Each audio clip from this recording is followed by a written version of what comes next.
சுவாமி தூசனுடைய வெளியடை இடங்களை பற்றி உபதேசிக்க வருகிறார். அவன் தொடர்ந்து முடியாது.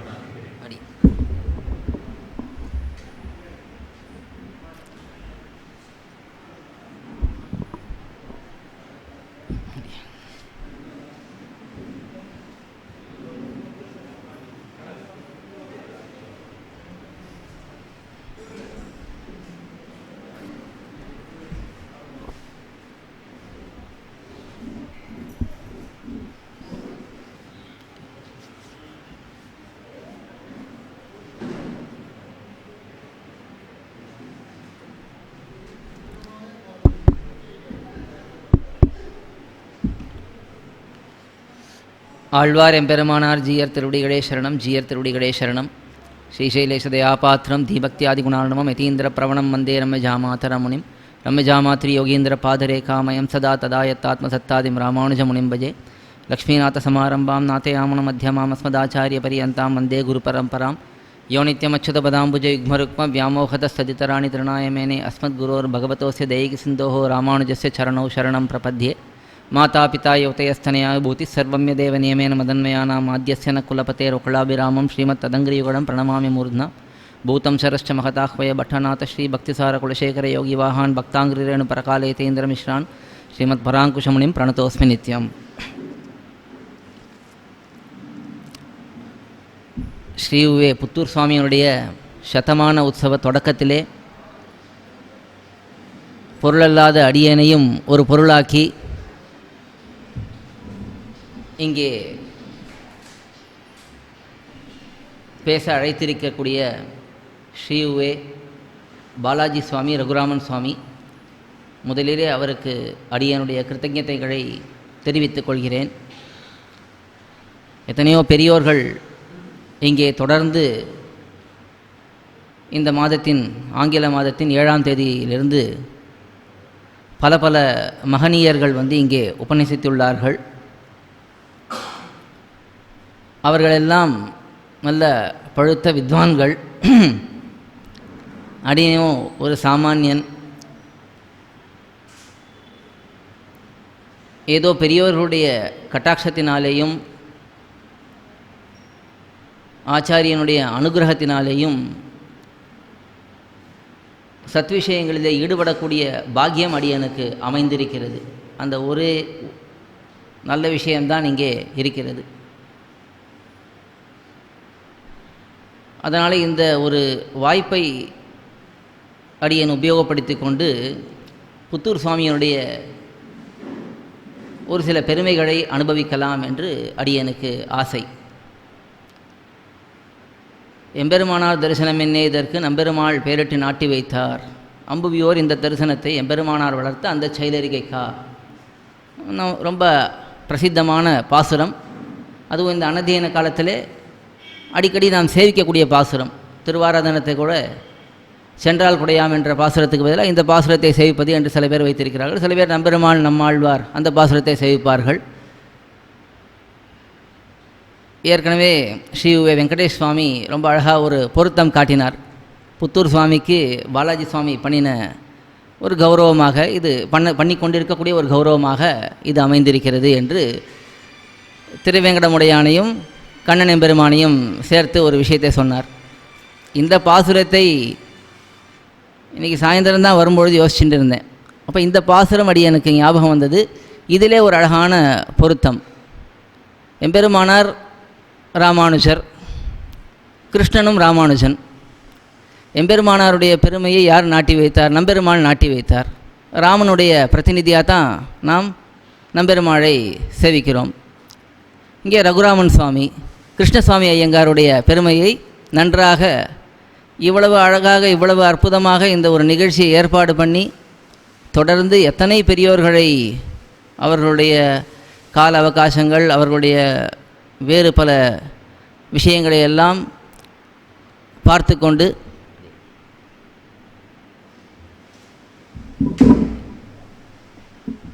அவர்கள் எல்லாரும் இந்த நிகழ்ச்சியிலே கலந்து கொள்ளும்படி ஒரு பெரிய முயற்சி இது. நாம் சாதாரணமாக நினைத்து பார்க்கக்கூடிய விஷயமே கிடையாது. அப்படிப்பட்ட ஒரு உயர்ந்த காரியத்தை புத்தூர் சுவாமிக்காக நம்முடைய ரகுராமன் சுவாமி ஏற்பாடு பண்ணியிருக்கிறார் என்பது மிகவும் ஒரு ஆச்சரியமான விஷயம். அது அடியனுக்கு தோணின விஷயம். சுவாமி அதே போல் சாதித்தது ஒரு ரசமாக இருந்தது அடியனுக்கு. இதே போல் ஒரு விஷயத்தை தொடர்பு பண்ணி பண்ணது. புத்தூர் சுவாமியுடைய வைபவத்தை பார்க்கும் பொழுது அடியன் சுவாமியை நேரே சேவித்ததில்லை. அடியன் அந்த விதத்தில் பெரிய ஒரு அபாகியசாலி. ஏன்னா அடியனெல்லாம் சம்பிரதாய விஷயங்களிலே நன்றாக ஈடுபட்டு வந்தது 2005 2006 பிறகு தான் அடியன்கள் காலக்ஷேபங்கள்லாம் கொஞ்சம் கேட்க ஆரம்பித்தது. அதற்கு பிறகு இன்னும் சம்பிரதாயத்தில் ஈடுபாடெல்லாம் வரும்பொழுது 2011 13 அப்படி ஆயிடுத்து. அப்பொழுது தான் புத்தூர் சுவாமியை பற்றி ஓரளவுக்கு நன்றாக விஷயங்கள் தெரிய வந்தது அடியனுக்கெல்லாம். சரி, சுவாமியை வந்து சேவிக்கணும், ஸ்ரீரங்கம் வரும்போது வந்து சேவிக்கணும்னு நினச்சிட்டு இருந்த பொழுது சுவாமி திருநாடை அலங்கரித்து விட்டார். அதனால் அந்த விஷயத்தில் அடியன் பெரிய அபாகியசாலி. ஆனால் ஒரு விதத்தில் அடியனுக்கு ஒரு பாக்கியம் ஏற்பட்டிருக்கு.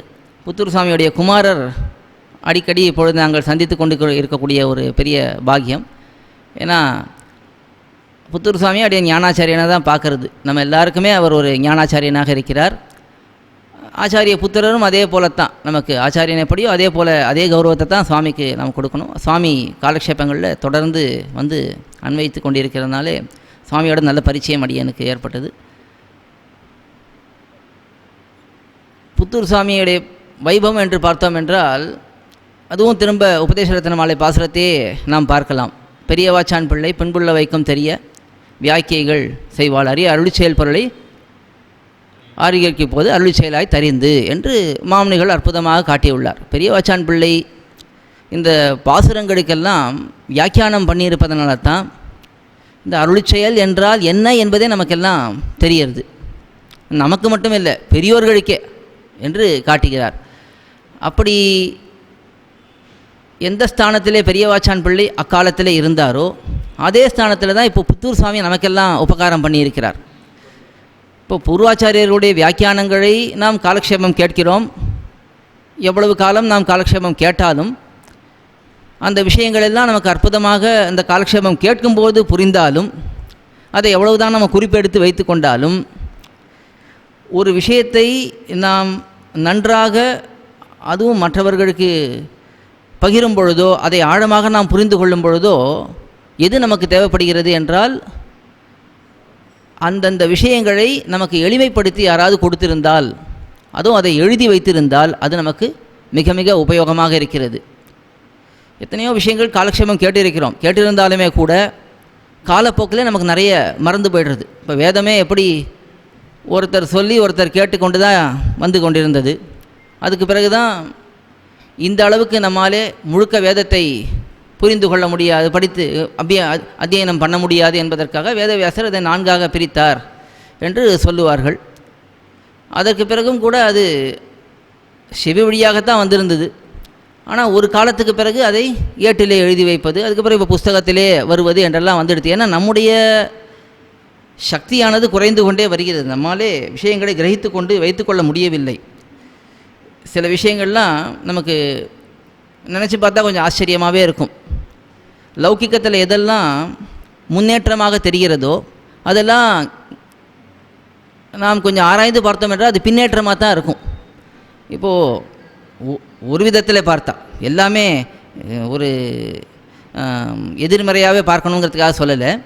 ஒரு விதத்தில் பார்த்தோம் என்றால் இப்போ அவர்களுக்கு அந்த காலத்திலே நல்ல ஞானமும் சக்தியும் இருந்ததனாலே எல்லா விஷயங்களையும் மனதிலேயே தேக்கி வைத்து கொண்டிருந்தார்கள். அந்த ஞானமும் சக்தியும் குறைய குறைய அதை எழுதி வைத்து படிக்க வேண்டிய சூழ்நிலையாயிடுது. அதுக்கு பிறகு அதை தாளிலே பதிப்பிப்பது என்று ஒரு கிரமம் ஏற்பட்டது. அதுக்கப்புறம் இப்போ கணினியிலே எல்லாத்தையும் நம்ம ஏற்றி விட்டோம். இப்போ இதெல்லாம் எதனால் ஆகுது? நம்முடைய ஞானமும் சக்தியும் குறைந்து வருவதை தான் காட்டுகிறது. எவ்வளவுக்கு எவ்வளோ இதை நாம் உபயோகப்படுத்துகிறோமோ, இது ஒன்றும் இல்லை, நமக்கு ரொம்ப சுலபமான உதாரணத்தை வச்சு புரிய வச்சிடலாம்.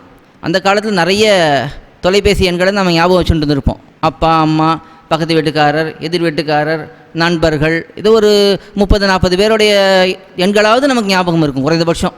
முன்னாடி எப்போது இதை போல் ரொம்ப நல்ல முன்னேறிய தொலைபேசி வருவதற்கு முன்பு. இப்போ என்னென்னா நம்முடைய இந்த எண்ணெயை கேட்டாலே நமக்கு சொல்ல தெரியல. ஒரு நிமிஷம் பார்த்து சொல்கிறேன். வேறு ஏதாவது யாராவது அதுக்கு செய்தி அனுப்பிச்சிருப்பாங்க, அதில் போய் தொட்டு பார்த்து நம்முடைய எண்ணெய் என்ன என்பதை பார்த்து சொல்ல வேண்டிய அளவுக்கு வந்துடுது. அப்போ இந்த விஞ்ஞான முன்னேற்றம் ஏற்பட நம்முடைய அறிவினுடைய குறைவு நன்றாக வெளியிலே தெரிய வருகிறது. அது குறைவும் ஏற்படும். ஏன்னா இது சௌகரியமாக ஆகிடுது. இந்த சௌகரியம் வர நமக்கு அந்த குறைபாடான தெரியுது. ஆனால் என்ன பண்ணுறது, இப்போ இது இல்லாமல் நம்மளால் முடியாது. அதே போல தான் இப்போது பூர்வாச்சாரியர்களுடைய வியாக்கியானங்களை படித்து புரிந்து கொள்ளக்கூடிய அளவுக்கு சக்தி பல பேருக்கு குறைந்து விட்டது. அதற்கு இப்போ புத்தூர் சுவாமி போன்றவர்கள், முக்கியமாக நம்முடைய சம்பிரதாயத்தில் புத்தூர் சுவாமி, காஞ்சி சுவாமி, இவர்கள் இருவரும் தான் ஒரு பெரிய சகாப்தமாகவே இருந்தார்கள். அவர்கள் காலத்திலே நன்றாக இந்த பூர்வாச்சாரியருடைய வியாக்கியானங்களுக்கு எளிய விளக்க உரையானது நன்றாக அவருடைய காலத்தில் தான் வந்தது. இப்போ காஞ்சி சுவாமியை பொறுத்த வரைக்கும் திவ்யார்த்த தீபிகை மிக அற்புதமாக பல விதத்திலே நமக்கு உதவுகிறது. அதே போல் புத்தூர் சுவாமியுடைய எளிய விவரணங்கள் நமக்கு அழகாக உதவும்படி அமைந்திருக்கிறது.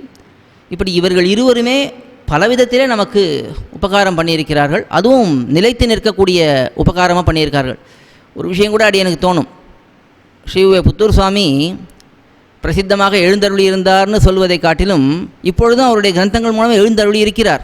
நம்ம கூடவே அவருடைய கிரந்தம் மூலமாகவே நம்ம அவரை சேவித்து கொள்ளலாம். வேடிக்கையாக சுவாமி கோமட்ட சுவாமி சாதிப்பார். காலக்ஷேபம் சாதிக்கும்போது கிரந்தத்தை சேவிக்கிறதுனா ஆற்றுல வச்சு வெறும்னு விழுந்து சேவிக்கிறதே பெரிய விஷயம். அதுவே நமக்கு நல்ல அனுகிரகத்தை கொடுக்கும். தினமும் கிரந்தத்தை சேவிக்கிறேன் சுவாமி அப்படின்னு சொல்லுவார். ஓய் வாசிச்சுட்டு இருக்கார் போல இருக்குது அப்படின்னு நினச்சிருப்போம். இல்லை விழுந்து சேவிக்கிறேன் தினமும், அதுவே நமக்கு ஆச்சாரியனுடைய அனுகிரகம் கிடைக்கும். அதே போல் இங்கே புத்தூர் சுவாமியுடைய கிரந்தங்கள் மூலமாகவே நாம் அவரை சேவிக்கலாம். ஏன்னா அவ்வளவு நமக்கு அவர் இன்றைக்கும் அதை இருந்து கொண்டு அதை நம்ம சொல்வதை போலத்தான் நமக்கு அந்த அனுபவம் ஏற்படுகிறது. அதுவும் இப்போ அடியனை பொறுத்த வரைக்கும் இந்த விஷயங்கள் எல்லாமே அனுபவ பிராப்தமானது. ஏன்னா ஒவ்வொருத்தர் ஒரு துறையில் ஈடுபடுகிறார்கள் இல்லையா. சுவாமி அடியனிடத்தில் இங்கே கூட்டு ஒரு ஏதோ வார்த்தை சொல்லணும் அப்படின்னு சொன்னார். அடியன் சரி, இது ஒரு பெரிய பாக்கியம். சுவாமியை பற்றி பிரத்யக்ஷே குரவஸ்துத்தியகான்னு சொல்லப்பட்டிருக்கு. ஆச்சாரியனுடைய பெருமையை நாம் ஏதோ ஒரு விதத்தை சொல்லணும். நாம் என்ன தான் தனியாக நம்முடைய வலைத்தளத்திலையும் இதெல்லாம் நம்ம எவ்வளவு இடத்துல நம்ம சொல்கிறோம், புத்தூர் சுவாமியுடைய விவரணம் இருக்கிறதுனால தான் நம்ம இதெல்லாம் பண்ண முடிஞ்சதுன்னு சொல்கிறோம். அது இருந்தாலும் இதை போல் ஒரு பொது மேடையில் சுவாமியுடைய வைபவத்தை நாமும் சொன்னால் நமக்கும் ஏதோ ஒரு சத்தை ஏற்படுகிறது இல்லையா. அதனால் அடியனும் இசைந்தேன். இப்போ என்ன தலைப்புன்னு சுவாமிகிட்ட கேட்டேன். அடியனே ஏதாவது ஒரு தலைப்பை சொல்ல சொன்னார். அப்போ சொன்னேன், அடியன் எளிய விவரணங்கள் எடுத்துக்கிறேன். ஏன்னா அதுதான் அடியனுக்கு ரொம்ப உதவியாக இருந்திருக்கு. அடியன் எத்தனையோ விஷயங்களில் புத்தூர் சுவாமியோடைய எளிய விவரணங்களை வச்சு தான் பல காரியங்களை பண்ண முடிஞ்சிருக்கு. அதனாலே அடியன் ஈடுபட்ட துறையாக இது இருக்கிறதுனால இதையே சொல்லுகிறேன். அது பெரியவர்கள் சொல்லுவார்கள், நிறைய இடத்துல வியாக்கியானத்தில் காட்டப்பட்டிருக்கு. ஈடுபட்ட துறைங்கிறதுனால சொல்கிறேன். இப்போது முதலாழ்வார்கள் பரத்துவத்திலே ஈடுபட்டிருப்பார்கள். திருமழிசை ஆழ்வார் அந்தரியாமித்துவத்திலே ஈடுபட்டிருப்பார். நம்மாழ்வார், பெரியாழ்வார், ஆண்டாள், குலசேகர ஆழ்வார் இவர்களெல்லாம் விபவாவதாரங்களிலே ஈடுபட்டிருப்பார்கள். தொண்டடிப்படி ஆழ்வாரும் திருப்பான ஆழ்வாரும் அர்ச்சா விசேஷத்திலே, அதாவது பெரிய பெருமாளிடத்தில் மிகவும் ஈடுபட்டிருப்பார்கள். திருமங்கை ஆழ்வார் அர்ச்சா சாமானியத்திலே, அதாவது எல்லா அர்ச்சாவதார திவ்யதேசம் பெருமாண்டத்திலையும் ஈடுபட்டிருப்பார்கள். இதெல்லாம் எதிலே நம்ம கண்டுபிடிக்கிறோம்னா அவர்களுடைய பாசுரங்களை வச்சு தான் கண்டுபிடிக்கிறோம். அவர்களுடைய பாசுரங்கள் எப்படி இருக்குது, அவருடைய அனுபவம் எப்படி இருக்குது, அதை வைத்து கண்டுபிடிக்கிறோம். அதுபோல் அடியனுக்கு புத்தூர் சுவாமியுடைய விஷயங்களில் எதிலே மிகுந்த ஈடுபாடு என்றால் அவருடைய எளிய விவரணங்கள். அந்த எளிய விவரணங்களை அடியன் நிறைய உபயோகப்படுத்தியிருக்கிறேன். சுவாமியுடைய எளிய விவரணங்களை வைத்து தான் நிறைய காலக்ஷேபங்கள் சொல்லுவது. அப்போ கூட வெங்கடகிருஷ்ணன் சுவாமி சாதிச்சார், இன்றைக்கி யாருமே காலக்ஷேபமே சொல்ல முடியாது, புத்தூர் சுவாமியுடைய எளிய விவரணங்கள் என்னென்னா யாருமே காலக்ஷேபம் சொல்ல முடியாது என்று அவர் சாதித்தார். அது மற்றவர்களை பற்றி அடியன் தெரியாது. அடியனுக்கு பல விஷயங்கள் பல விதத்திலே சுவாமியுடைய எளிய விவரணம் மிகவும் உதவியாக இருந்திருக்கு. அதுக்கு நல்ல ஒரு உதாரணமே சொல்லிக்கிறேன். அடியன் பெரிய திருமொழி அடியன் சந்தை சொல்லி கொடுக்கறது, கூடவே அர்த்தங்கள் சொல்கிறது என்று ஒரு 7-8 வருஷமாக அது போயின்னு இருக்குது. அதே சந்தை சொல்லினாலே கூடவே அர்த்தமும் சொல்லணும். ஏன்னா அப்போ தான் நமக்கு அந்த பாசுரங்களுடைய அர்த்தம் தெரிய கொஞ்சம் பாசுரங்களும் தரிக்கும் மனதிலே. நமக்கும் இதை ஒரு வியாஜமாக வைத்து தான் பூர்வாச்சாரியருடைய கிரந்தங்களில் விடாமல் ஈடுபட்டு கொண்டே இருக்க முடியும். அதனால் இந்த கிரமத்தை வச்சுட்டு இருக்கேன். சந்தை சொல்லும் பொழுதே கூட அர்த்தங்கள் சொல்கிறது. பெரிய திருமொழி சந்தை சொல்லலான்னு ஆரம்பித்தது. அது ஒரு 4 வருஷத்துக்கு முன்னாடி அந்த காரியத்தை ஆரம்பித்தது. பெரிய திருமொழி சந்தை சொல்லலாம்னு. அப்போது சரி, அதுக்கு அர்த்தமும் சொல்லணும். சரி வியாக்கியானத்தை வச்சுட்டே சொல்லலாம், பெரியவாச்சான் பிள்ளை வியாக்கியானத்தை வச்சுட்டே சொல்லலாம் அப்படின்னு ஆரம்பித்தது. அப்போ ஆரம்பித்த பொழுது அடியன்றத்தில் 2:10 புத்தூர் சுவாமியோடைய விவரணம் இருந்தது. சரி, புத்தூர் சுவாமியோட விவரணம் தான் இருக்கே. அப்போ அடியனுக்கு அந்த அளவு கூட யோசிக்கலை. அதாவது புத்தூர் சுவாமி விவரணம் முழுக்க இருக்கா பெரிய திருமொழிக்கு, அதை முன்னாடியே போய் சேகரித்து வச்சுக்கணும், அதெல்லாம் தோணலை. சரி, புத்தூர் சுவாமியோடைய வியாக்கியான விவரணம் தான் 2:10 இருக்கே, நம்ம ஆரம்பிச்சிடலான்னு ஆரம்பித்தாச்சு. பெரிய திருமொழி வியாக்கியானம் ஒரு விதத்தில் பார்த்தோம் என்றால் ரொம்ப சுலபமாக இருக்கும். ஏன்னா நிறைய திவிதேச வர்ணனை, 2 வரி திவிதேச வர்ணனையாக இருக்கும். அது சுலபமாக சொல்லிடலாம். ஒரு 2 வரி தான் அந்த பாசுரத்தில் கருத்துக்கள் இருக்கும். அது நம்ம வியாக்கியானத்தை ஓரளவுக்கு சேவிச்சா அது புரிஞ்சிடும். ஒரு சில பதிகங்கள் தான் கொஞ்சம் ஆழமான அர்த்தங்கள், பெரிய பெரிய வியாக்கியானங்கள், ஏழையதலன் இது போல், நன்னாத வாழவுணர் இது போல் சில பதிகங்கள் தான் பெரிய பெரிய வியாக்கியானங்கள், நிறைய சாஸ்திரார்த்தங்கள், நிறைய பிரமாணங்கள் இதெல்லாம் இருக்கும். சரி, ஓரளவுக்கு நமக்கு இந்த 2:10 இருக்கிறது, இதை ஆரம்பிச்சிடலான்னு ஆரம்பித்தாச்சு. 2:10 போயிடுத்து. அதுக்கப்புறம் பார்த்தா புத்தூர் சுவாமியோடைய விவரணம் இல்லை, அடியன்ட்ட இருந்ததுன்னு நினச்சிட்டு இருந்தேன். சரி, அதை எடுத்து கூட வச்சுக்கல. சரி, பார்த்தா நம்முடைய ஆற்றுல பார்த்தா புத்தூர் சுவாமியோடைய விவரணம் இல்லை. சரி, என்ன பண்ணுறதுன்னு எப்படியோ தட்டு மாதிரி மற்ற அது இப்போ முக்கியமாக நமக்கு எதில் கஷ்டம் வருதுன்னா பிரமாணங்கள் வரும்போது கஷ்டம் வரும். நிறைய சுவாமிகள் அதெல்லாம் எடுத்து சொன்னான். புத்தூர் சுவாமியோடைய வியாக்கியானங்கள் அதில் விவரணங்கள் பண்ணும்பொழுது அழகாக அந்த பிரமாணத்தை கொடுத்து, அதனுடைய ஆக்கரத்தை கொடுத்து, அதனுடைய முழு ஸ்லோக விவரணத்தை கொடுத்து, அது 4-5 பந்திகள், இப்போ ஸ்ரீபாஷ்யம் 4-5 பந்திகள் இருந்தால் அது மொத்தமாக சேர்த்து அதனுடைய அர்த்தத்தை கொடுத்து, அதில் நமக்கு புரியாத விஷயங்களை கூட அதிகப்படி குறிப்பு கொடுத்து இதெல்லாம் பண்ணி புரிய வைத்திருப்பார். இந்த விஷயந்தான் நமக்கு ரொம்ப தடுமாற்றமாக ஆகிடும். சில பிரமாணங்கள் நமக்கு எங்கே ஆக்கரம்னு தெரியாது, அதனுடைய அர்த்தமும் புரியாது, எனக்கு சமஸ்கிருதமும் தெரியாது. அதனால் இவ்வளவு கஷ்டம் இருந்ததுனால என்ன பண்ணுறது யோசிச்சுட்டு 2:10 முடிஞ்செடுத்து அதுக்கப்புறம் 3ஆம் 10 ஆரம்பித்தாச்சு. எப்படியோ சில பிரமாணங்கள்லாம் வரும்பொழுது எனக்கு என்ன ஒரு சாதகமாக என்ன ஒரு விஷயம் இருந்ததுன்னா, ஈடு வியாக்கியானம் முழுக்க அடியன் ஆங்கிலத்தில் மொழிபெயர்த்திருக்கேன். அது மொழிபெயர்க்கும்போது நிறைய பிரமாணங்களை எடுத்து மொழிபெயர்த்து வச்சுட்டு இருக்கிறதுனால ஏதாவது பிரமாணம் வேணும்னா சட்டுன்னு நம்முடைய வலைத்தளத்திலேயே போய் அதை தேடி எடுத்துட்டுலாம். அந்த ஈடு வியாக்கியானம் முழுக்க ஆங்கிலத்தில் மொழிபெயர்த்திருக்கிறதுனால அதனுடைய அந்த பிரமாணங்கள்லாம் அதுக்கு அர்த்தம் போட்டிருக்கோம். அங்கே அதுலேருந்து கொஞ்சம் எடுத்து அதனால் 90% பிரமாணங்கள் கிடச்சிரும். பெரியவாச்சான் பிள்ளையோடைய வியாக்கியானங்களில் இருக்கக்கூடிய பிரமாணங்கள், பல பிரமாணங்கள் நமக்கு ஈடு வியாக்கியானத்தில் பார்த்தா கிடச்சிரும்.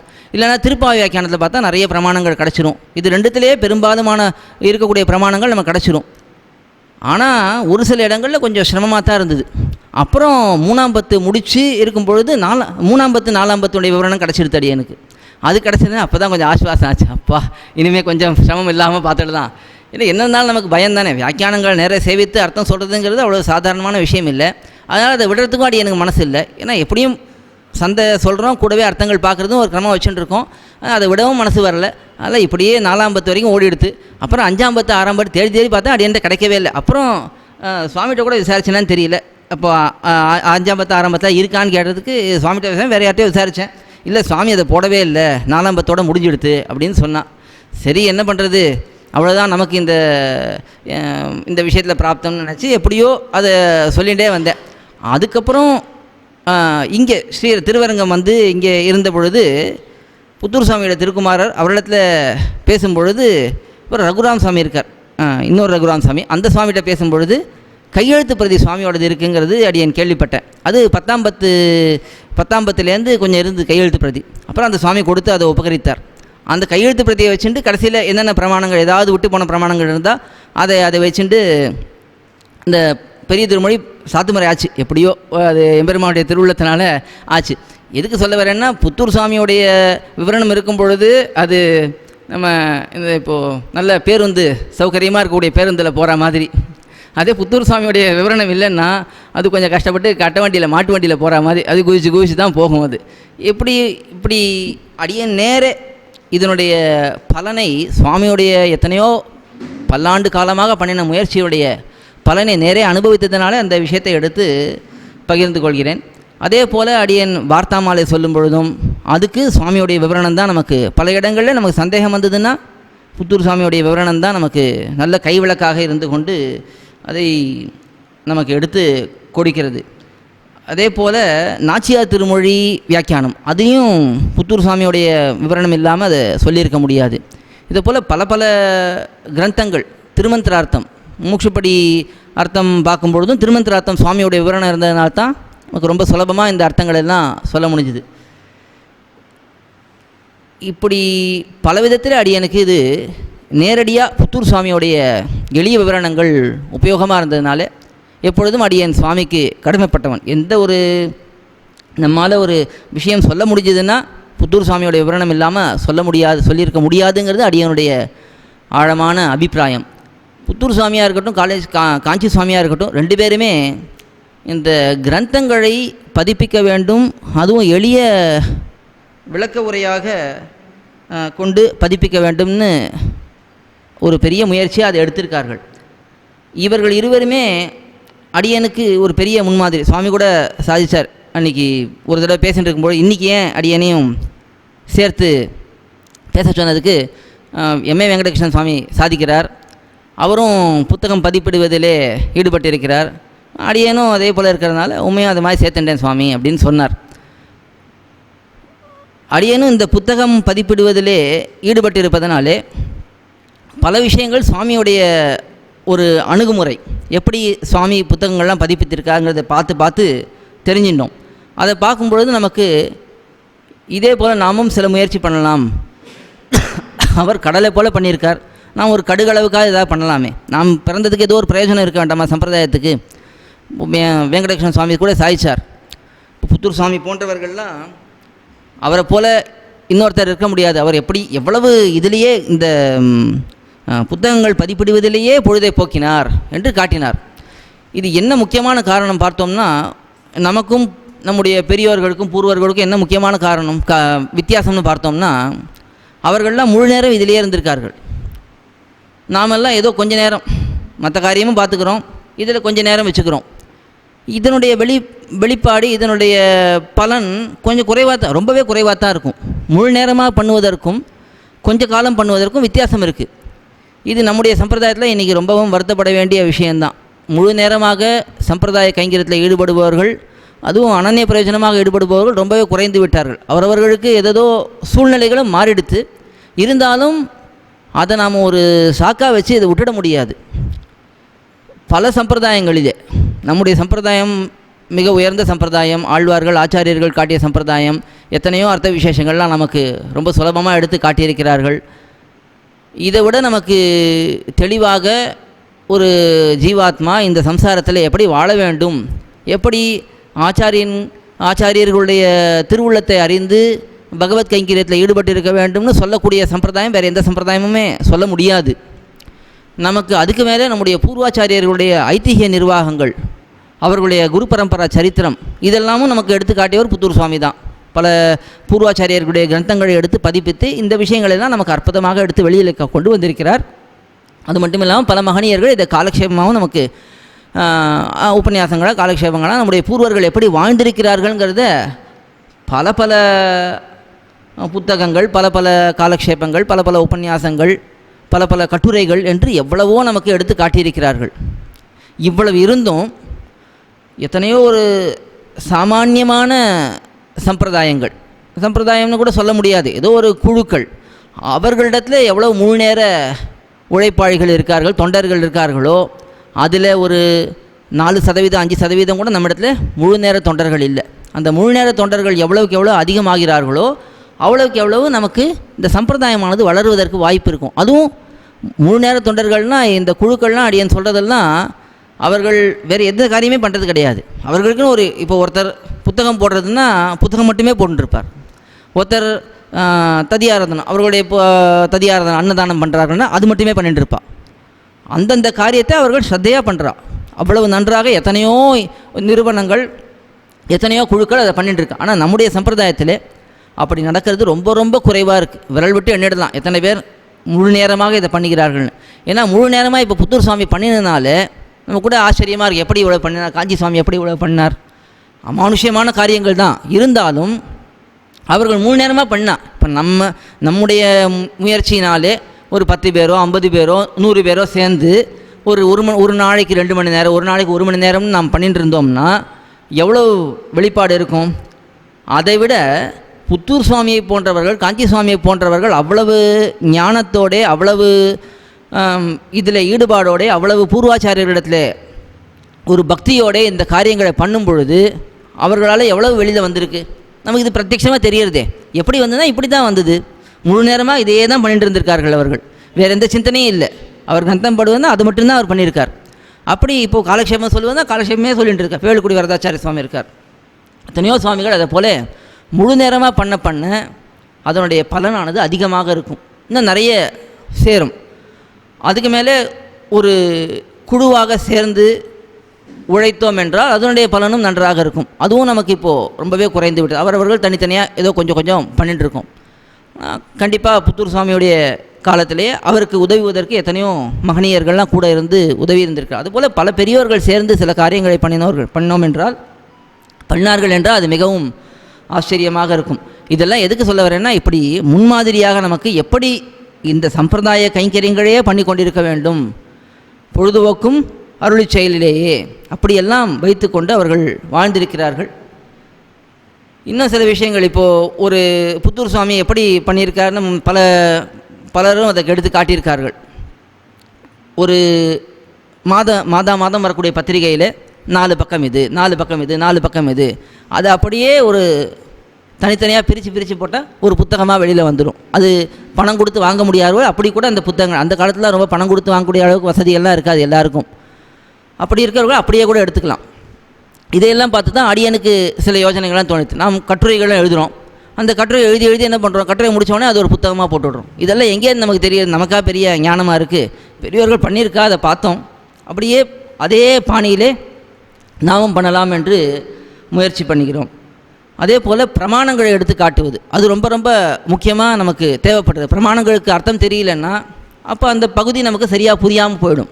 அதை தெளிவாக எடுத்து சுவாமி காட்டியிருக்கிறார். அதே போல் இன்னொரு விஷயம் பார்த்தோன்னா, புத்தூர் சுவாமியோட விவரணங்களில் இப்போ அவதாரிக்கை இருக்கிறதுக்கு எளிமையாக அவர் விளக்கம் கொடுத்துருவார். ஆனால் அவதாரிக்கை இல்லாத சில பாசுரங்கள்லாம் இருக்கும். அதுக்கு புத்தூர் சுவாமியே ஒரு அவதாரிக்கை கொடுத்துருப்பார். அப்போ நமக்கு என்ன சங்கதி, என்ன தொடர்பு, வியாக்கியானத்தில் நிறைய இது அரும்பதத்துலேயும் பார்க்கலாம். சில அரும்பதங்களில் அந்த அவதாரிக்கை இல்லாத பாசுரங்கள் கூட அரும்பதத்தில் அவதாரிக்கை இருக்கும். அதே போல் புத்தூர் சுவாமியும் நமக்கு அவதாரிக்கை இல்லாத பாசுரங்கள் கூட அவதாரிக்கைக்கு எடுத்து காட்டியிருக்கிறார். இப்படி பல விதத்திலே எளிய விவரணங்கள் அடியனுக்கு மிகவும் ஒரு முன்மாதிரியாக மிகவும் உபயோகமாக இருந்திருப்பதனாலே அதை எடுத்து அனுபவித்தேன். நம்முடைய வலைத்தளம் கோயில்.orgன்னு வலைத்தளம், அதிலிருந்து இப்போ கிட்டத்தட்ட 150 புத்தகங்கள் வரைக்கும் பதிப்பித்திருக்கிறோம். ஒரு 45-50 புத்தகங்கள் தமிழில் போட்டிருக்கோம். ஒரு 60 புத்தகங்கள் ஆங்கிலத்தில் போட்டிருக்கோம். ஒரு 20 புத்தகங்கள் ஹிந்திலையும் தெலுங்குலேயும் கன்னடத்துலேயும் போட்டிருக்கோம். இப்போ இதெல்லாம் நமக்கு இந்த மாதிரி புத்தகங்கள் போடணுங்கிற எண்ணம் வந்ததே புத்தூர் சுவாமியை பார்த்து தான். இவ்வளவு சுவாமி நமக்காக இவ்வளவு பண்ணியிருக்கிறார். இது ஏன் நாம் தமிழில் மட்டும் நிறுத்திடணும், மற்ற மொழிகளில் ஏன் பண்ணக்கூடாது அப்படிங்கிற எண்ணம் வந்தது. அதில் முதல்ல அடியன் ஆங்கிலத்தில் தான் நிறைய மொழிபெயர்க்க ஆரம்பித்தேன். இப்போ இந்த விஷயம் கூட ஒரு பெரிய விசாரமாக நிறைய பேர் அடியனிடத்தில் நிறைய சொல்லியிருக்கா. சில பேர் பேச்சுவாக்கிலையும் சொல்லியிருக்கா, எதுக்கு இவர் ஈடெல்லாம் எடுத்து ஆங்கிலத்தில் மொழிபெயர்க்கிறார், இதெல்லாம் தேவையில்லை, மிலேச்ச பாஷையில் போய் நம்முடைய சம்பிரதாய அர்த்தங்கள்லாம் காட்டலாமா என்று நிறைய பேர் சொல்லியிருக்கா. அடியான்ட்டி நேராக சொல்லியிருக்கா. அடியன் அவர்களிடத்தில் சொல்லுவது அதெல்லாம் இந்த விஷயந்தான். இப்போது நமக்கு வியாக்கியானங்கள் சேவிக்கக்கூடிய அளவுக்கு நேரே அதை படித்து புரிந்து கொள்ளக்கூடிய அளவுக்கு அறிவு இல்லாமல் அடியனுக்கெல்லாம் ஆயிடுது. அப்போ என்னாச்சு, காலக்ஷேபங்கள் கேட்குறோம், இருந்தாலும் அதை நன்றாக புரிந்து கொள்ள வேண்டுமென்றால் கூடவே சுவாமியுடைய எளிய விவரணம் புரிந்தது. இந்த காலத்துக்கு இது தேவைப்பட்டது. இப்போ ஒரு முன்காலத்தில் இருக்கக்கூடிய சில வார்த்தை பிரயோகங்களோ சில பங்கிகளோ சில புரியலைன்னா நமக்கு புத்தூர் சுவாமியுடைய எளிய விவரணம் உபயோகப்படுறது. அதே போல் இன்றைக்கி இருக்கக்கூடிய சூழ்நிலை எப்படின்னா, பல பேருக்கு தமிழ் தெரியாமல் இருக்குது, ஆனால் சம்பிரதாயத்தில் ஆர்வம் இருக்கா, உடனே அவர்களை நாம் அப்படியே மாற்றிட முடியுமா, அவர்கள் அப்படியே முழுக்க சம்பிரதாயத்துக்கு வந்துடுவார்களா, முதல்ல நாம் வந்திருக்கோமா முழுக்க சம்பிரதாயத்துக்கு, நாம் எவ்வளவு இப்போ சம்பிரதாயத்தில் இருக்கோம், எவ்வளவு காரியம் கைங்கரியமாக எவ்வளோ பண்ணிட்டு இருக்கோம், அந்த கேள்வியெல்லாம் வந்துடும். இந்த விசாரமெல்லாம் வேண்டாம். ஆசை இருக்குது, தெரிந்து கொள்ள வேண்டும் என்கிற ஆசை இருக்குது. எம்பெருமான் என்றைக்கோ ஒரு நாள் ஒவ்வொருத்தரையும் அவனுடைய இச்சைப்படி அந்த ஒவ்வொரு ஆத்மாவுடைய நிலைப்படி அவனை கொண்டு வருவான். அந்தந்த ஆத்மாவை எம்பெருமான் கொண்டு வருவான். அதனால் அவர்களுக்கு ஒரு கற்றுக்கொள்வதற்கு ஏதோ ஒரு விஷயம், சம்பிரதாய விஷயம் நன்றாக கொடுத்தால் அது ஏதோ ஒரு இதில் பிரயோஜனப்படுறது. அது அடியனுக்கு நேரடியாக பல பேர் ஹிந்திக்காரர்களாக இருக்கட்டும், இந்தி ஸ்ரீ வைஷ்ணவர்களாக இருக்கட்டும், தெலுங்கு ஸ்ரீ வைஷ்ணவர்களாக இருக்கட்டும், அந்தந்த மொழியில் இருப்பவர்கள் அடியனை பார்த்து சொல்லியிருக்கார்கள், ஆங்கிலத்தில் நீங்கள் போட்டதுனால பல விஷயங்கள் தெரிந்து கொண்டிருக்கிறேன். ஏன்னா எங்களுக்கு தமிழ் தெரியாது. இப்போ ஹிந்திலேயோ தெலுங்குலேயோ இப்போ எங்கள் இடத்துல பதிப்பில்லை. அந்த காலத்தில் காஞ்சி சுவாமி நிறைய ஹிந்தியில் பதிப்பிச்சிருக்கார், தெலுங்குல நிறைய இருந்திருக்கு. ஆனால் இப்போ எங்களுக்கு அதை போல் சுலபமாக சில விஷயங்கள்லாம் கிடைக்க மாட்டேங்கிறது, நீங்கள் ஆங்கிலத்தில் போடுறது ஓரளவுக்கு உதவியாக இருக்குது என்று பல பேர் இடத்துல சொல்லியிருக்கார்கள். அதை பார்த்து பல பேர் இது ஆங்கிலத்திலேருந்து ஹிந்தியில் மொழிபெயர்க்கலாம், அதை பார்த்து தெலுங்கில் மொழிபெயர்க்கலாம் என்று வந்து அப்படித்தான் ஹிந்திலேயோ தெலுங்கு. இப்போ அடியனுக்கு ஹிந்தியும் தெரியாது, தெலுங்கும் தெரியாது, கன்னடமும் தெரியாது. ஆனால் இப்போ ஹிந்தி தெலுங்கு கன்னடம் புத்தகங்கள்லாம் எப்படி போட்டிருக்கோன்னா ஆங்கிலத்தில் மொழிபெயர்த்ததை எடுத்து ஹிந்தியில் நல்ல பாண்டித்யம் உள்ளவர்கள், ஆங்கிலமும் தெரிந்தவர்கள், அவர்கள் அதை எடுத்து மொழிபெயர்க்கிறார்கள். இப்படி ஏதோ ஒரு விதத்தில் சம்பிரதாய அர்த்தங்கள் இன்னும் நன்றாக பல பேருக்கு போய் சேரக்கூடிய ஒரு வாய்ப்பு ஏற்படுறது. இதெல்லாம் எதுக்காக சொல்ல வரேன்னா, இப்படி ஒரு சில காலங்களிலே சில விஷயங்களை நாம் பண்ண வேண்டிய ஒரு நிர்பந்தத்திலே ஆட்பட்டு இருக்கிறோம். அதனாலே இப்போது பிரயோஜனம் இருக்கான்னா ஏதோ ஒரு சில பேருக்கு அதனால் ஒருத்தர் பிரயோஜனப்பட்டால் கூட நல்லது தானே. இப்போ ஒருத்தர் சம்பிரதாயமே தெரியாமல் இருக்கார், அவருக்கு ஒரு கட்டுரை தொடரையோ ஒரு விளக்க உரையோ படித்து சம்பிரதாயத்தில் ஈடுபாடு வருகிறது, கொஞ்சம் கொஞ்சமாக மாறுகிறார். அந்த ஒருத்தர் நல்ல சம்பிரதாய விஷயத்தில் வந்தால் நல்லது தானே. அது ஏன் நாம் அந்த ஒரு ஆத்மாவை இழக்கணும்? ஒரு ஆத்மாவை எம்பெருமான் பொருள் என்று உலகம் படைத்தவன் என்று காட்டுறார், ஆழ்வார் காட்டுறார். ஒன்றி உலகம் படைத்தான் எத்தனையோ இடத்துல காட்டுறார். எம்பெருமான் என்ன பண்ணுறார், 4-5 ஜீவாத்மாக்களாவது கிடைக்குமா? பரமத்துக்கு போகும்போது நான் தனியாக போக வேண்டாம், கூட ஒரு 4 பேராவது வருவாளா? அப்படி தான் ஆசைப்பட்டு எம்பெருமானும் படைக்கிறான். அதே போல் ஒரு ஆத்மாவுக்கு பிரயோஜனமாக இருக்கட்டுமே இப்போ ஆங்கிலத்தில் பண்ணுறது, அதே போல் ஹிந்தியில் பண்ணுறது ஒரு 4 பேருக்கு பிரயோஜனமாக இருக்கட்டுமே. அப்படி என்று தான் நாம் பண்ணுவது. அதுக்கெல்லாம் இந்த எண்ணங்கள்லாம் தோன்றுவதுக்கு என்ன காரணம்னா, பெரியோர்களெல்லாம் இதே போல் அவர்கள் ஆங்கிலத்தில் பண்ணார்கள்னு அடியேன்னு சொல்லலை. ஆனால் இந்த எண்ணம் அதே எண்ணம் தானே. ஒருத்தர் புரியாதவர் ஒருத்தர் புரிஞ்சுக்கட்டுங்கிற எண்ணம் அவருக்கு இருக்குது. அதனால் அவர் எளிமைப்படுத்தி கொடுக்கிறார். இல்லை நீ அதே தான், நீ ஒரு 5 வருஷம் கஷ்டப்படு, இங்கே வந்து இந்த காலக்ஷேபம் கேட்டுட்டு அதுக்கப்புறம் தெரிஞ்சுக்கோ அப்படின்னு சொல்லலையே. அதை எளிமையாக பண்ணி அதை புத்தகமாக பதிப்பித்து குறைந்த விலையிலே கொடுத்தார். அதையெல்லாம் பார்த்து தான் நமக்கும் அதை போல் பண்ண வேண்டும் என்கிற ஆசை வந்தது. இப்படி புத்தூர் சுவாமியுடைய வைபவத்தை பற்றி சொல்லணும்னா பல விஷயங்கள் சொல்லலாம். இல்லை ஒரே ஒரு விஷயத்தை மட்டும் சொல்லி அடியேன் முடிச்சிடுறேன், ரொம்ப நேரம் எடுத்துக்க விரும்பலை. ஏன்னா அடுத்தது சுவாமி வேறு பேசணும்னு நினைக்கிறேன். இன்றைக்கி சுவாமி இருக்கு இல்லையா, ஒரு விஷயத்தை மட்டும் அடியேன் சொல்லி முடிச்சிடுறேன். அதாவது அடியனுக்கு இப்போது ஒரு ஸ்ரீபாஷ்யமோ இல்லை ஒரு வேதார்த்த சங்கிரமோ ஏதோ ஒன்று இருக்கட்டும், கீதா பாஷ்யமாக இருக்கட்டும், சம்ஸ்கிருதம் தெரியாது அடியனுக்கு. ஆனால் அது நேரே படித்து புரிந்து கொள்ளக்கூடிய அளவுக்கு சக்தி இல்லை. வேதார்த்த சங்கிரகம் கீதா பாஷ்யம் வேல்குடி சுவாமியிடத்தில் காலக்ஷேபம் கேட்டிருக்கேன். இருந்தாலும் அது கேட்டதெல்லாம் இப்போ திரும்ப சொல்லுன்னா அடியன் சொல்லவும் அந்த அளவுக்கு தெரியாது. ஏன்னா அந்த விஷயமே ரொம்ப ஆழமான விஷயம். அதுக்கு முதல்ல ஓரளவுக்கு அடிப்படை சாஸ்திரம் தான் தெரியணும். அதெல்லாம் அடியனுக்கு அந்த அளவுக்கு பரிச்சயம் இல்லை.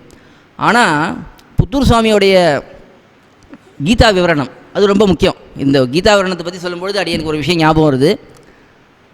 அடியன் ஒரு முதல்ல ஒரு 7-8 புத்தகம் பதிப்பித்தோம். அந்த சமயத்தில் வேல்குடி கிருஷ்ணன் சுவாமி இடத்துல, ஸ்ரீ கிருஷ்ணன் சுவாமி இடத்துல போய் அந்த புத்தகத்தில் அடியன் சமர்ப்பித்தேன்.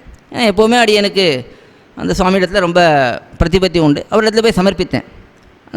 பார்த்தார். அதில் அட்டைப்படத்துலேயே ஒரு தப்பு பண்ணியிருந்தேன். ஹிந்தி புஸ்தகம் தத்துவத்திரயம் போடுறதுக்கு ஏதோ எழுத்து மாற்றி போட்டுட்டேன் அட்டையிலேயே. சுவாமி அதை பார்த்தா அதை காமிச்சார், இப்படி போட்டிருக்கே, இது சரியில்லையே, நீ இதை பார்க்கலையா அப்படின்னு கேட்டார். அடியன் கவனிக்கல சுவாமி, அடியனுக்கு ஹிந்தி அந்தளவுக்கு தெரியாது, ஏதோ எழுத்துக்கள் படிப்பேன், சேர்த்து படிப்பேன். ஆனால் இந்த வார்த்தைகள் தான் வரணுங்கிற, இந்த எழுத்து தான் வரணுங்கிறது எனக்கு தெரியல, அதை சரி பண்ணிடுறேன் சுவாமி அப்படின்னு சொன்னேன். அப்போ சுவாமி சாதிச்சார், புத்தகம்லாம் போடணும்னா புத்தூர் சுவாமி மாதிரி போடணும். புத்தூர் சுவாமி அந்த கீதா விவரணம், அப்போ அந்த சுவாமி அந்த உதாரணத்தை சொன்னார். கிட்டத்தட்ட 1800 பக்கங்கள் இருக்கும்னு நினைக்கிறேன். அது 1600 1800 பக்கங்கள் இருக்கும். அதில் தேடி பார்த்தா ஒரு 2-3 தவறுகள் கிடைக்கும். ரொம்ப ஆழமாக பார்த்தா அதுவே கிடைக்கிறது கஷ்டம், அதுவே நமக்கு கண்டுபிடிக்க தெரியாது. ஆனால் சுவாமி எப்பயாவது சேவிக்கும் போது கண்ணில் பட்டிருக்கு, எப்பயாவது ஒரு எழுத்து பிழையதா, ஒரு வார்த்தை ஒரு எழுத்து விட்டுருக்கும். அது எத்தனை பக்கத்தில், 1800 பக்கம் 1600 பக்கத்தில் இப்படி கண்டுபிடிக்கவே முடியாது. ஒருவேளை அப்படி கண்டுபிடிச்சா 1-2 எங்கேயாவது இருக்கிறதுக்கு வாய்ப்பு இருக்குது. அப்படி போடுறவர்கள் தான் புஸ்தகம் போடணும், நாமெல்லாம் ரொம்ப ஜாக்கிரதையாக இருக்கணும் அப்படின்னு அடியை பார்த்து சொன்னார். அதுலேருந்து இன்னும் கொஞ்சம் பார்த்து பரிசோதிக்கிறது. நான் பரிசோதிக்கிறதுங்க எத்தனை தடவை பரிசோதித்தாலும் நமக்கு 10 தடவை பார்த்தாலும் திரும்ப ஏதாவது ஒரு தப்பு வந்துடுறது. இருந்தாலும் அது ஒரு பெரிய கஷ்டம். அதுவும் வெங்கடகிருஷ்ணன் சுவாமி சாதிச்சிருந்தது போல் அடியனுக்கெல்லாம் இந்த கணினியில் வேலை பண்ணி புத்தகம் போடுறது தான், அதில் தான் ஆரம்பிச்சது. அடியன் முன்னாடி தான் பண்ணல, அந்த கஷ்டம் அடி எனக்கு தெரியாது. அவர்கள் சொல்கிறத வச்சு தெரியுது ரொம்ப கஷ்டம், நம்ம நினச்சே பார்க்க முடியாதுங்கிறது தெரியுது. ஆனால் இப்போ கணினியில் பார்த்து போடுறதுக்கே எவ்வளவோ தப்பு வருது, ஏதாவது ஒரு விஷயத்தையே விட்டுடுறோம். உன்னுடைய நித்தியானுசந்தானம் பாசுரம் போட்டிருந்தோம், ஒருத்தர் பார்த்துட்டு சொன்னார், சுவாமியோடைய அவர் கூட வந்திருக்காரு, சுவாமியோட தகப்பனார், அவர் பரிசோதித்து கொடுத்தார். எந்த தந்தைக்கும் மூத்தப்பன் அந்த பாசுரம் திருப்பல்லாண்டு பாசுரம், அது ஒரு தந்தை விட்டு போயிடுது. இது யாராவது விடுவாளா? அது விட்டுருக்கோம். எவ்வளவு சின்ன சின்ன தவறுகள்லாம் நடக்கிறது, ஆனால் அது பெரிய தவறு தான். அது சின்ன தவறுன்னு சொல்லி தள்ளி போயிட முடியாது. எதுக்கு சொல்கிறேன்னா, இவ்வளவு வசதிகள் இருந்தும், இவ்வளவு பேர் உதவிக்கு இருந்தும், இத்தனை பேர் நம்ம அதை பரிசோதித்து பார்த்தும் எவ்வளவோ தவறுகள் வருது. ஆனால் சுவாமியெல்லாம் இந்த மாதிரி இவ்வளவு உபகாரம் பண்ணியிருக்கார், அதில் எவ்வளவு ஒரு குறையும் இல்லாமல் இவ்வளவு பிரமாணங்கள்லாம் கொடுத்து இப்படியெல்லாம் பண்ணியிருக்கிறது ரொம்ப ஆச்சரியமான விஷயம். இதெல்லாம் நமக்கு ஒரு முன்மாதிரி. இந்த மாதிரி சுவாமிகள்லாம் நம்ம பார்க்கும் பொழுது, சேவிக்கும் பொழுது, இதை போல் எவ்வளோ விஷயங்கள் நாம் பண்ண முடியும் அப்படிங்கிறத நினைக்கணும். கண்டிப்பாக இப்போது பாலாஜி சுவாமி, ரகுராம் சுவாமி எவ்வளவோ முயற்சிகள் எடுத்து கிரந்த பரிபாலன ட்ரஸ்ட் மூலமாக, அறக்கட்டளை மூலமாக பல கிரந்தங்களை வெளிக்கொண்டு வந்திருக்கார். மாத பத்திரிகை ஸ்ரீசைல சேவாபாத்திரம் நடத்துகிறார். அதுக்கு மேலே எத்தனையோ இதை போல் நிகழ்ச்சிகளை ஏற்பாடு பண்ணுறார். இதெல்லாம் நம்முடைய பூர்வர்களுக்கு, பெரியவர்களுக்கு நாம் செய்யக்கூடிய கிருத்தஜத்தையினுடைய வெளிப்பாடுகள். இப்படி தான் நாம் பண்ண முடியும், நம்மால் வேறு எந்த காரியம் பண்ண முடியும். அதில் சுவாமி போன்றவர்கள் பல முயற்சிகளை பெரிய விதத்திலே எடுக்கிறார்கள். அதில் அடியனுக்கு ஒரு பேசக்கூடிய ஒரு வாய்ப்பு கிடைத்தது. ஏதோ தத்து பத்தின அடியனும் வந்து உளறிட்டேன். பெரியவர்கள் சமித்து அருள வேணும். மேலும் மேலும் இதே போல் சுவாமி நற்காரியங்களை பண்ண வேண்டும். அதுக்கு அடியவங்கள் எல்லாம் என்ன விதத்திலே உதவி பண்ண முடியுமோ அதை பண்ணுவதற்கு சித்தமாக இருக்கோம் என்று சொல்லி அமைகிறேன். ஆழ்வார் எம்பெருமானார் ஜீயர் திருவடி கணேசரணம், ஜீயர் திருவடி கணேசரணம். சில விஷயங்கள்லாம் சொல்ல நினச்சேன், ஒரு விஷயம் அதை சொல்ல மறந்துட்டேன்.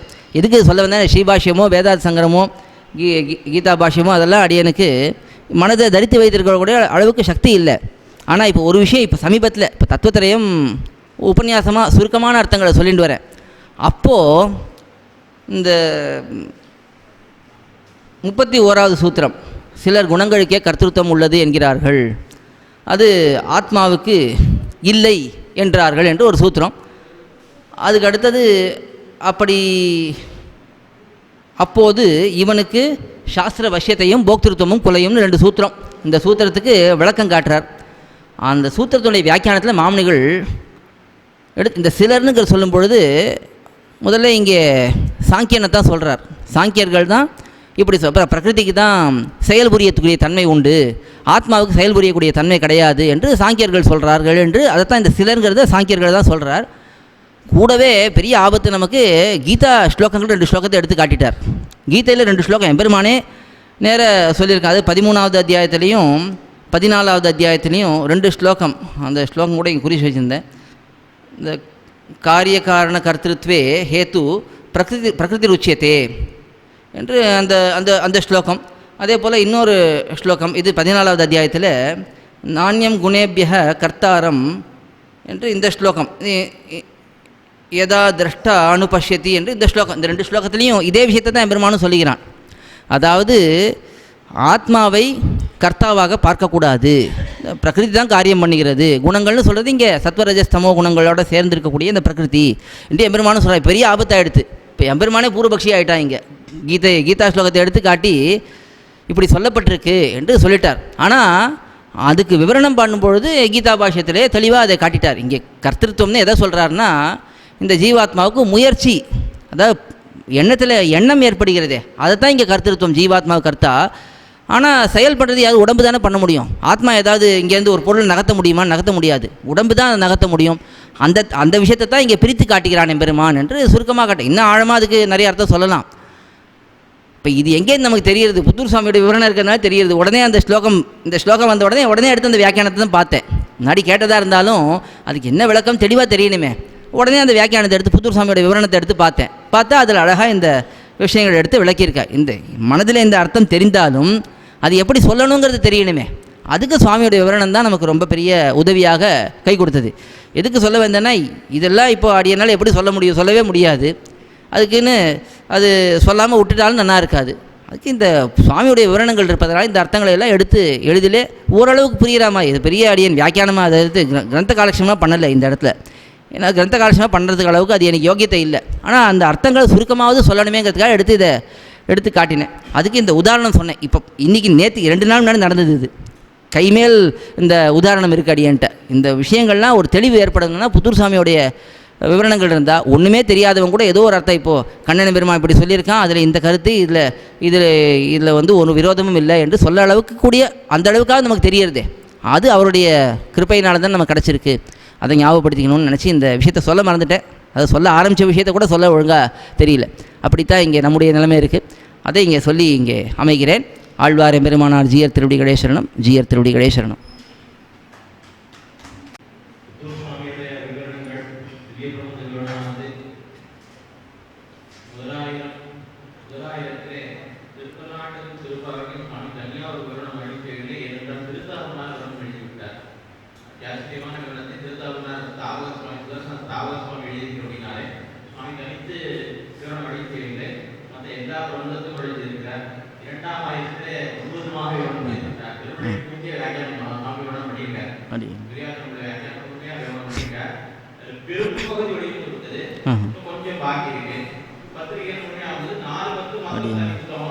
ஆமாம்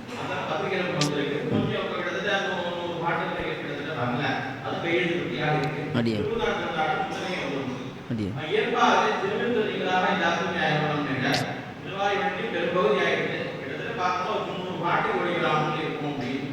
ஓ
அடுத்து மதுரையிலிருந்து பேராசிரியர் கம்பனின் காவலர் என்கிற தலைப்பு